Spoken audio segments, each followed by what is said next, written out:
नमस्कार साथियों, कैसे हैं आप सब। आज हम लोग एनसीईआरटी बुक के जियोग्राफी सब्जेक्ट का तीसरा चैप्टर के बारे में हम लोग पढ़ेंगे, जिस चैप्टर का नाम है पृथ्वी की गतियाँ।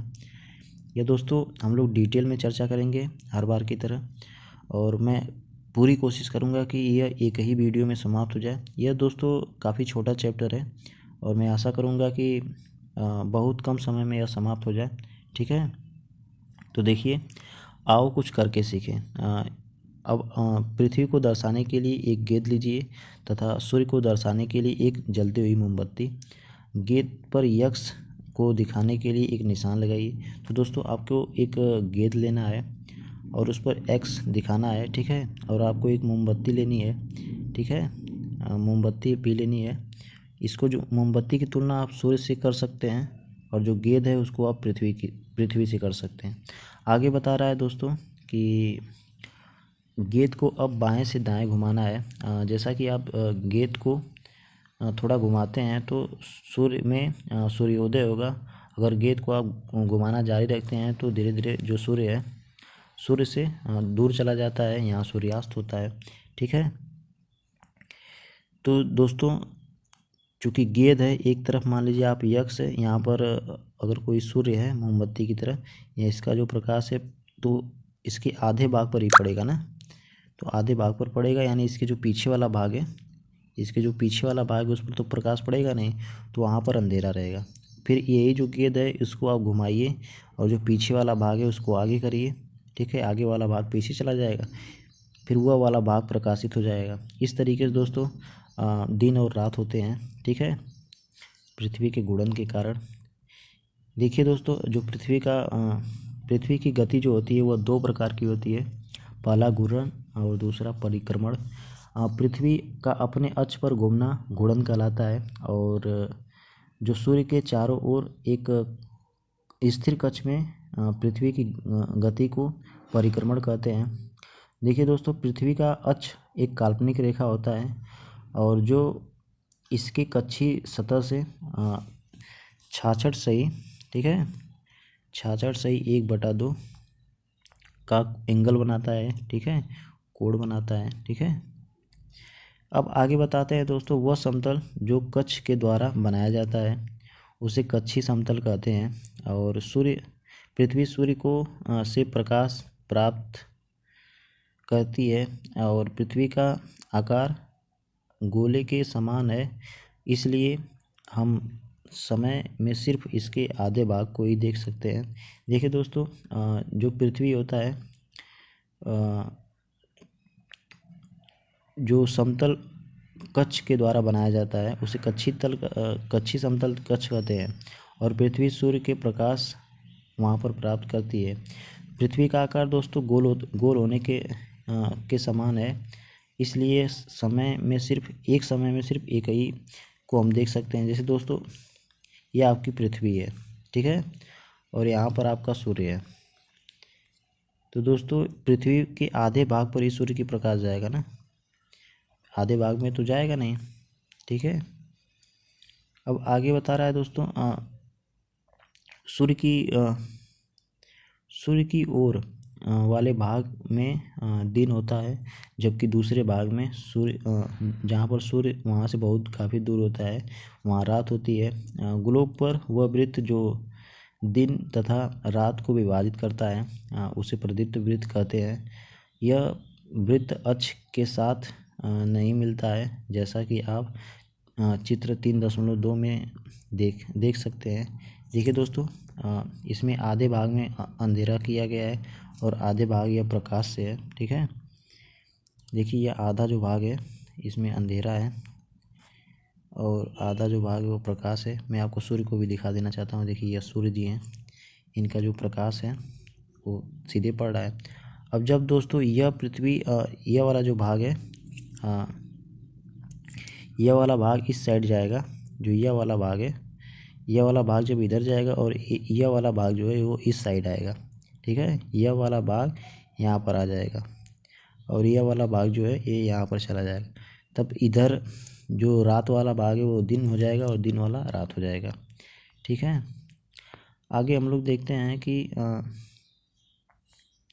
देखिए ग्लोब पर वह वृत्त जो दिन तथा रात को विभाजित करते हैं उन्हें प्रदीप्त वृत्त कहते हैं। ठीक है, तो प्रदीप्त वृत्त किसे कहते हैं? जो दिन और रात को विभाजित करते हैं। यह वृत्त अक्ष के साथ नहीं मिलता है, जैसा कि आप 3.2 में देख सकते हैं। ठीक है, और आगे अपने अक्ष पर एक चक्कर पूरा करने में लगभग 24 घंटे का समय लेता है, और घूर्णन के समय काल को पृथ्वी दिन कहा जाता है। यह पृथ्वी दैनिक गति है। ठीक है, तो दोस्तों हम लोग यहाँ पर आपको दिखा रहे हैं।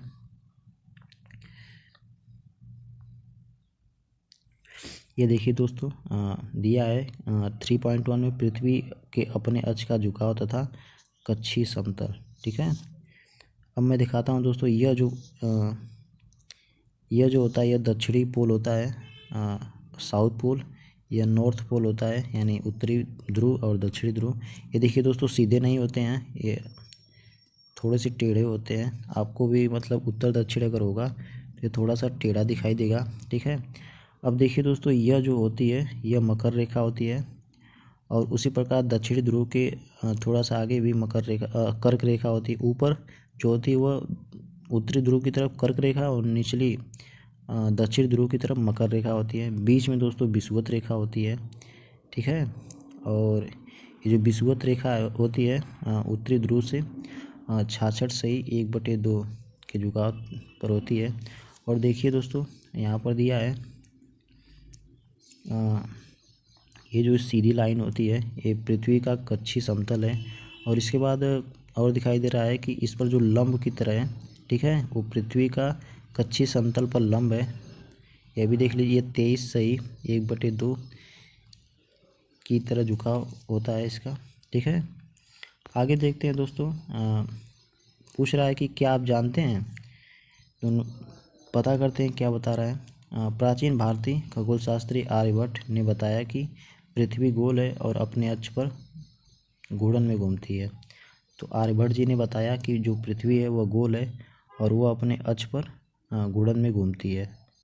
देखिए दोस्तों, अगर पृथ्वी घूर्णन नहीं करे तो क्या होगा? तो दोस्तों, अगर पृथ्वी घूर्णन करना छोड़ दे तो एक ही भाग पर, जैसे यहाँ पर दिखाया गया दोस्तों, अगर घूर्णन नहीं करती है तो इसको एक ही भाग पर लगातार दिन रहेगा और इस पर हमेशा गर्मी पड़ती रहेगी, जबकि दूसरे भाग पर हमेशा रात रहेगी।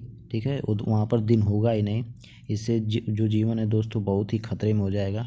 ठीक है, और पृथ्वी दूसरी गति जो सूर्य के चारों जो कक्ष में होती है उसे परिक्रमण कहा जाता है। ठीक है, आगे देखते हैं दोस्तों। पृथ्वी एक वर्ष या 365 से 1/4 दिन में सूर्य का एक चक्कर लगाती है। हम लोग एक वर्ष 365 दिन का मनाते हैं तथा सुविधा के लिए 6 घंटे को इससे नहीं जोड़ते हैं। ठीक है, आगे दे रहा है दोस्तों, 4 वर्ष में प्रत्येक वर्ष के बचे हुए 6 घंटे मिलकर एक दिन यानी 24 घंटे के बराबर हो जाते हैं। इसके अतिरिक्त दिन को फरवरी के महीने में जोड़ा जाता है। इस प्रकार प्रत्येक चौथे वर्ष फरवरी माह 28 के बदले 29 दिन का होता है। ऐसा वर्ष जो होता है वो 366 दिन, आप उसे लीप वर्ष के नाम से भी जान सकते हैं। और लीप वर्ष के बारे में आप लोगों ने सुना होगा कि लीप वर्ष में 366 दिन होते हैं और नॉर्मली एक वर्ष में 365 दिन होते हैं। ठीक है, ध्यान दीजिए कि पृथ्वी पूरे कक्ष में एक ही दिशा में झुकी हुई है। सामान्यतः एक वर्ष को गर्मी, सर्दी, वसंत, शरद ऋतु में बांटा जाता है। ऋतुओं में परिवर्तन सूर्य के चारों ओर पृथ्वी की स्थिति में परिवर्तन के कारण होता है। ठीक है दोस्तों, आगे देखते हैं कि दे रहा है कि आओ कुछ करके सीखें, तो ये आप लोग करिएगा। देखिए दोस्तों, 21 जून को उत्तरी गोलार्ध सूर्य की तरफ झुका है। ठीक है, और सूर्य की किरणें कर्क रेखा पर सीधी पड़ती हैं। इसके परिणाम स्वरूप इन क्षेत्रों में ऊष्मा अधिक होता है। ध्रुव के पास वाले क्षेत्र में कम ऊष्मा प्राप्त होती है। क्योंकि वहाँ सूर्य की जो किरणें हैं वो तिरछी पड़ती हैं। मैंने पिछले चैप्टर में इसके बारे में डिटेल में भी बताया है, ठीक है। उत्तरी ध्रुव सूर्य की तरफ झुका होता है तथा उत्तरी ध्रुव जो होता है वह रेखा के बाद वाले लगभग 6 महीने तक लगातार दिन रहता है। चूँकि उत्तरी गोलार्ध में बहुत बड़े भाग में सूर्य की रोशनी प्राप्त होती रहती है। कहीं कहीं ऐसा भी है कि जहाँ पर 6-6 महीने का दिन होता है और 6-6 महीने की रात होती है दोस्तों, ठीक है। यह घूर्णन के कारण ही होता है, ठीक है। उत्तरी गोलार्ध जो है दोस्तों, उत्तरी गोलार्ध के बहुत बड़े भाग पर सूर्य की रोशनी प्राप्त होती है। इसलिए विषुवत वृत्त के उत्तरी भाग में गर्मी का मौसम होता है। 21 जून को इन क्षेत्रों में सबसे लंबा दिन और सबसे छोटी रात होती है। इसलिए इस अवस्था को उत्तर अयनांत कहते हैं, ठीक है। आगे दिया है दोस्तों 22 दिसंबर को दक्षिण ध्रुव के सूर्य की ओर झुका होने के कारण मकर रेखा पर सूर्य की किरणें सीधे पड़ती हैं। और चूँकि सूर्य की किरणें मकर रेखा पर लंबवत पड़ती हैं, इसलिए दक्षिण गोलार्ध जो है बहुत बड़े भाग में प्रकाश इसका होता है। इसलिए दक्षिणी गोलार्ध में लंबे दिनों तक छोटी रातों वाली ग्रीष्म ऋतु होती है।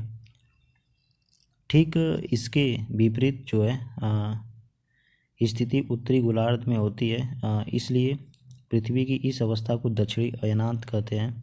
और क्या आप जानते हैं कि ऑस्ट्रेलिया में ग्रीष्म ऋतु में क्रिसमस का पर्व मनाया जाता है।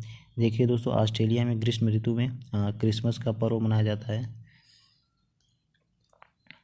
ठीक है। आगे बता रहा है दोस्तों 21 मार्च को 21 मार्च को एवं 23 सितंबर को 21 मार्च और 23 सितंबर को सूर्य की जो किरणें हैं वो विषुवत पर सीधी पड़ती हैं। इस अवस्था में कोई भी ध्रुव सूर्य की ओर नहीं झुका होता है, ठीक है। इसलिए पूरी जो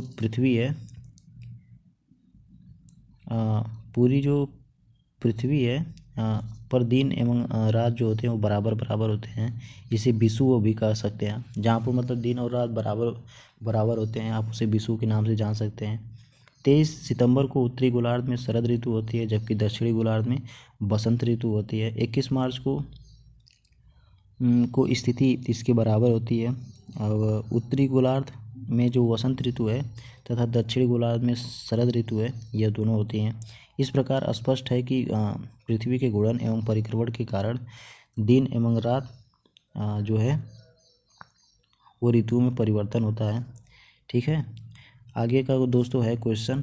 ये चैप्टर यहीं पर समाप्त हो जाता है और आशा करते हैं दोस्तों कि ये आप लोग खूब अच्छी तरीके से समझे होंगे। काफ़ी छोटा चैप्टर था और काफ़ी मनोरंजन वाला चैप्टर था, तो आशा करते हैं कि आप लोग खूब अच्छी तरीके से समझे होंगे।